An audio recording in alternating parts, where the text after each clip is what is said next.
सुबह हमें 9 बजे यहाँ के लोकल विलेजर्स जो है उनकी तरफ से इंफॉर्मेशन मिला था कि उनके कोलागार जो यहाँ पे होमस्टेड गार्डन रहते हैं उसमें एक लेपर्ड जो है वो एक स्नेयर में फंसा हुआ है। सो सूचना मिलते ही हमारा स्टाफ जो है साइट के लिए प्रोसीड किया है और लगभग 10 बजे वो साइट पे पहुँच चुके थे और उसी के साथ हमने हमारा जो रेस्क्यू स्क्वाड टीम पोंडला में है विद ऑल द इक्विपमेंट सारा जो सामान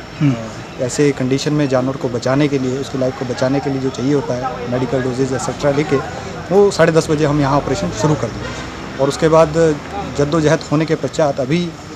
आधा 1 घंटा पहले हमने एनिमल को रेस्क्यू किया है और रेस्क्यू करने के बाद उसको फर्दर एग्जामिनेशन के लिए हम अपने सेंटर ले जा रहे हैं और आफ्टर उसको एग्जामिनेशन करने के बाद उसको हम पुनः से वाइल्ड में रिलीज करेंगे। लेपर्ड के कुछ इंजरी भी है क्या? नहीं, अब पुनः अभी इस स्थिति में जो जैसा वो दिखा है इस रेस्क्यू ऑपरेशन के दौरान साइट पे जो हमें दिखा है कोई इंजरी सामने से प्रतीत नहीं हुआ, दिखाई नहीं दिया है, लेकिन उसकी डिटेल्ड इन्वेस्टिगेशन के लिए हम उसको सेंटर में ले जा रहे हैं। और स्टाफ के लिए कुछ इंजरी भी है ऐसा कुछ? हाँ, थोड़ा सा स्टाफ को बिकॉज जैसे कि वो जिस कंडीशन में था वहाँ से एनिमल ने थोड़ा जब पहली बार उसको हमने ट्रैंकुलाइज करने की कोशिश किया था उस अटेम्प्ट में उस प्रयास में एनिमल थोड़ा एक्साइट होके हमारे रेंज ऑफिसर की तरफ आया था और उसने थोड़ा सा रेंज ऑफिसर को थोड़ा इंजरी हुआ है बट मैंने रेंज ऑफिसर से भी बात किया है, उसके घाव को भी देखा है, तो he is well and we are going to have the proper treatment for that also. अच्छा,